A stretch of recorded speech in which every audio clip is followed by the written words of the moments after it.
E aí, beleza? Preparado para mais uma aula de biologia? Sim, que legal, hein? Estamos dentro da citologia e vamos conversar um pouquinho sobre envoltórios celulares. Lembrando que quando eu falo de envoltórios celulares, estou falando das estruturas que envolvem, que delimitam a célula. Tudo bem? Para a gente começar, temos a nossa querida membrana plasmática, que de vez em quando eu vou chamar de simplesmente de MP. Tranquilo? Então vamos lá. Olha só.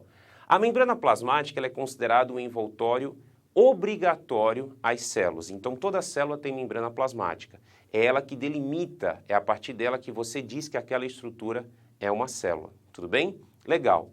Composição química. A gente diz que a membrana ela tem uma composição fosfolipoproteica. O que significa isso? Nós temos uma bicamada de fosfolipídios com proteínas mergulhadas. Isso que eu estou dizendo foi justamente proposto em 1972 por dois pesquisadores, Nicholson e Sanger. Foram eles que deram a ideia do modelo estrutural em mosaico fluido. Mosaico fluido, Davis, é como esse que está aparecendo na imagem agora. Observa.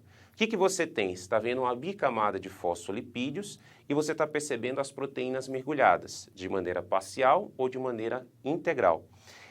Essa ideia de um mosaico fluido é justamente para demonstrar que a membrana ela não é uma estrutura rígida, ela está em constante movimento. Por isso que dá a ideia de fluidez, ok? Quais são as principais funções da membrana plasmática? Observe. Revestimento, ela reveste a célula e ao mesmo tempo delimita. Quando a gente fala em delimitação, é porque é a partir da membrana que eu determino se algo está dentro ou fora da célula. É a partir dela que eu digo que o meio intracelular é dentro da célula e o extracelular é fora da célula. Tudo bem?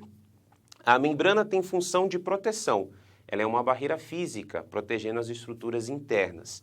E, além disso, ela possui o que nós chamamos de permeabilidade seletiva. O que é a permeabilidade seletiva? Ela seleciona a entrada e a saída de substâncias daquela célula. Tudo bem? Tranquilo? Legal. Aqui nós temos as chamadas especializações da membrana plasmática. O que são essas especializações? A membrana de algumas células, em especial as células do nosso tecido epitelial, elas podem se especializar para executar funções mais específicas. Para ficar mais fácil isso, dá uma olhada então nessa outra imagem. Observa só. Temos aqui um desenho claro que exemplifica 3 células epiteliais que estão uma do lado da outra. Entre elas estão aparecendo diversas estruturas, ou melhor, tem várias setas com números. Então observe a presença das microvilosidades de cima para baixo, que aumentam a superfície de absorção dessa célula. Depois a gente tem a zona de oclusão e a zona de adesão, que mostram que as células ficam mais unidas. Temos na sequência os desmossomos e lá embaixo os desmossomos, que são formados por proteínas chamadas de desmosinas, que meio que servem como cintas prendendo a célula uma a outra. E nós vamos encontrar também as chamadas junções comunicantes, que na verdade são canais de passagem de comunicação de uma célula para outra. Voltando para cá, temos também as interdigitações, que são expansões laterais em formas de dedos que mantêm as células juntinhas. Tudo bem? Quero chamar sua atenção para um último detalhe, ainda sobre membrana plasmática. Nas células animais, em algumas células animais, a gente pode encontrar uma estrutura que é chamada de glicocálix. O glicocálix nada mais é do que a existência de alguns grupos de carboidratos presos a proteínas ou presos aos lipídios, ou seja, glicoproteínas ou glicolipídios, que têm algumas funções, onde principalmente a função mais conhecida é a de reconhecimento celular. Ou seja, através do glicocálix, a célula reconhece coisas que estão passando no entorno dela. Além disso, tem função enzimática, tem função protetora, tá? Então, esse é o glicocálix. E o último detalhe é que na membrana plasmática das células animais a gente vai encontrar também moléculas de colesterol, que ajudam a membrana a ficar um pouco mais coesa, um pouco mais resistente ao ganho de água, ok? Saindo da membrana e chegamos agora à parede celular, é um envoltório externo à membrana plasmática que está presente em alguns grupos de células. E dependendo do grupo de célula, a gente tem uma composição química diferente. Observe, em bactérias ela é feita de peptidoglicano. Em fungos, ela é feita de quitina, aquele mesmo material que a gente encontra no exoesqueleto dos artrópodes. E nas algas e nas plantas, ela é feita principalmente de celulose. A parede celular não tem permeabilidade seletiva, é extremamente porosa e tem alta resistência, ok? Volto já. Muito bem, para a gente continuar, vou voltar ao estudo da membrana plasmática falando um pouquinho da fisiologia da membrana plasmática, ou seja, do funcionamento dela. Antes de mais nada, eu quero relembrar dessa importante característica da membrana plasmática, que é a permeabilidade seletiva. A membrana plasmática ela não é completamente permeável às substâncias e nem completamente impermeável. Na verdade, ela tem um processo seletivo de permeabilidade. Algumas substâncias podem passar, outras não. Tudo bem?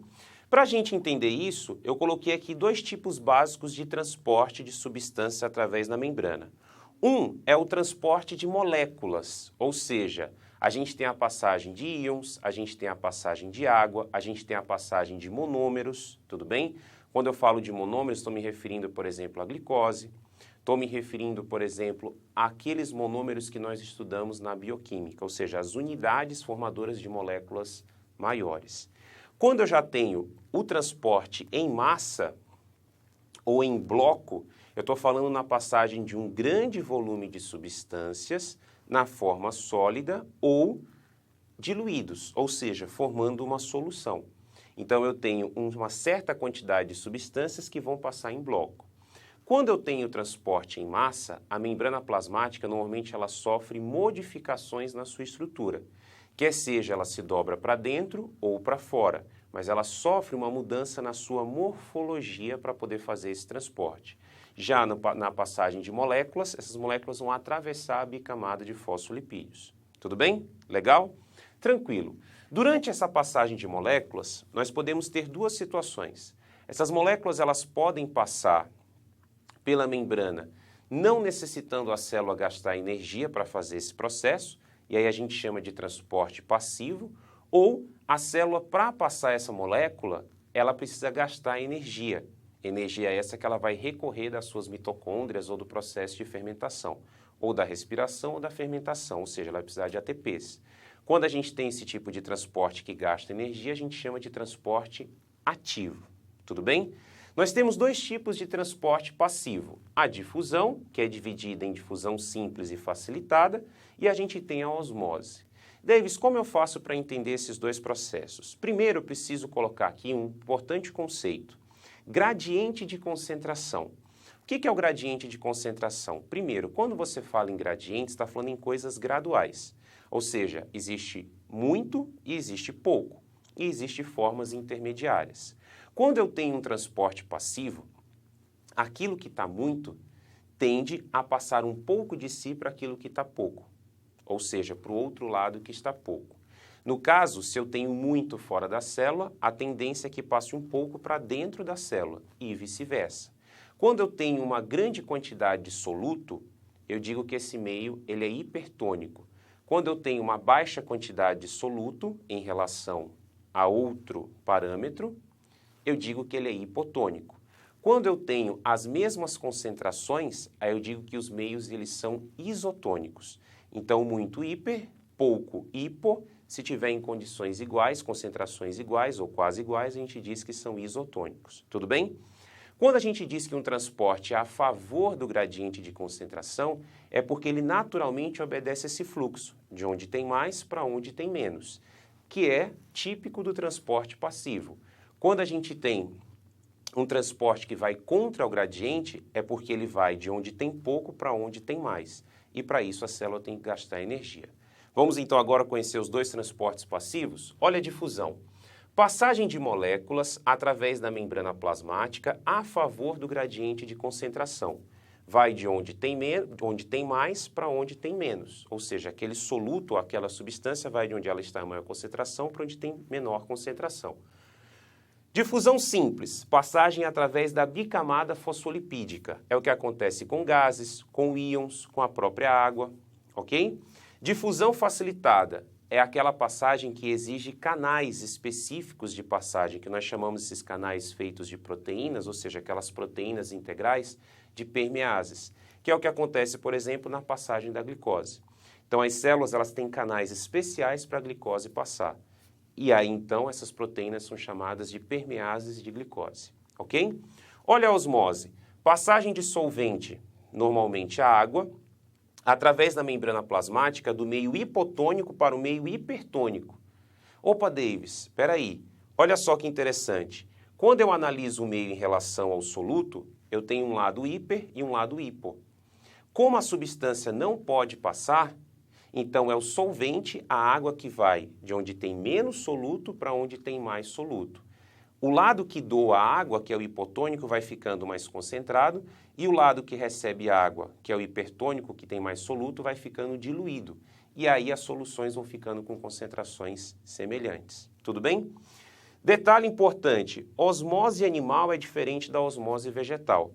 Na osmose animal, nós não temos a presença de parede celular. Então, se a célula é mergulhada em um meio hipotônico, ela começa a ganhar água, ou seja, ela vai ficando túrgida, cheia de água, ela pode estourar. Se a célula for vegetal e for colocada nesse mesmo meio, ela ganha água, mas não estoura. Por quê? A célula vegetal tem uma parede celular que a mantém sem estourar, porque a parede celular é bastante resistente. Tudo bem? Viu a diferença então? Vou apagar a luz e volto com mais casos. Muito bem, para a gente finalizar, chegamos então ao transporte ativo e ao transporte de massa. O transporte ativo ele tem essas características. Primeiro, ocorre a passagem de moléculas através das proteínas integrais, só que essas proteínas integrais agora, para que elas façam um movimento de abertura para a substância passar, elas exigem energia, ok? Ocorre o transporte ativo contra o gradiente de concentração, ou seja, agora a célula vai passar substâncias de lugares que têm menos para lugares que têm mais. É isso mesmo, vai contra o gradiente. E como vai contra o gradiente, a célula precisa então, como se diz, para remar contra a maré, ela precisa gastar energia. Então, exige gasto de energia por parte da célula. Quando a gente fala em gastar energia, a gente está falando em quebrar o ATP para formar ADP mais fosfato e liberar essa energia, então, para a proteína abrir o seu poro de passagem. Tudo bem? O transporte ativo, ele normalmente é conhecido como bomba. Então, a gente tem aqui, ó, a bomba de hidrogênio, que é muito comum na parede intestinal, ok? E a gente tem a bomba de sódio e potássio, que é essa que vai aparecer na imagem agora para você, onde você percebe essa proteína integral bombeando o sódio para fora e o potássio para dentro, tá? Com gasto de energia. Davis, essa bomba de sódio e potássio, ela tem alguma aplicação assim no nosso corpo interessante? Tem. A passagem dos impulsos nervosos. Os impulsos nervosos que são passados pelos neurônios, eles exigem a formação de uma DDP, de uma diferença de potencial, ou seja, uma formação de uma pequena carga, de uma pequena eletricidade. E isso é conquistado com essa mudança de polaridade da célula causada pela bomba de sódio e potássio. Tudo bem? Tranquilo? Então, a aplicação dela, tá? Chegamos ao transporte em massa, em bloco.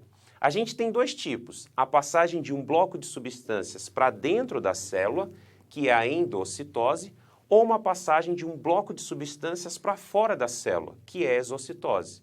No caso da endocitose, ela pode ser de dois tipos, a fagocitose, que acontece a passagem de um bloco de substâncias sólidas para dentro da célula. Essas substâncias podem ser, por exemplo, células ingerindo micro-organismos para utilizar como alimentos ou, no caso daqueles animais que são os poríferos, que fazem apenas digestão intracelular, pegando partículas da água, tá? E aí o que acontece? Esse processo de fagocitose, ele exige uma invaginação da membrana. Desculpa, ele exige uma evaginação. A membrana ela vai se projetar para fora e trazer as moléculas para dentro. Quando eu tenho a pinocitose, eu tenho a entrada de uma solução, ou seja, nutrientes dissolvidos em água. Agora sim, a membrana invagina, ela dobra para dentro, tá? Na exocitose, que é a saída, ela pode ser de duas formas. A plasmocitose, que é quando a célula está se desfazendo de resíduos de dentro dela. Normalmente isso acontece no final de um processo de digestão. Tanto é verdade que a plasmocitose pode ser chamada de defecação celular, tá? E a gente tem a secreção celular, que é quando uma célula produz uma substância que vai ser útil fora dela, normalmente num retículo endoplasmático, que passa pelo complexo de Golgi, que forma uma vesícula, e que essa substância vai atuar fora da célula. Tudo bem? Viu como foi tranquilo? Então esse foi o estudo dos envoltórios celulares. Se você quiser mais detalhes, sem problemas. Assiste a aula do módulo que você vai compreender de maneira muito mais completa. Mas esse resumão já valeu a pena, né? Continue mandando ver nos estudos. Um forte abraço. Tchau. Estude.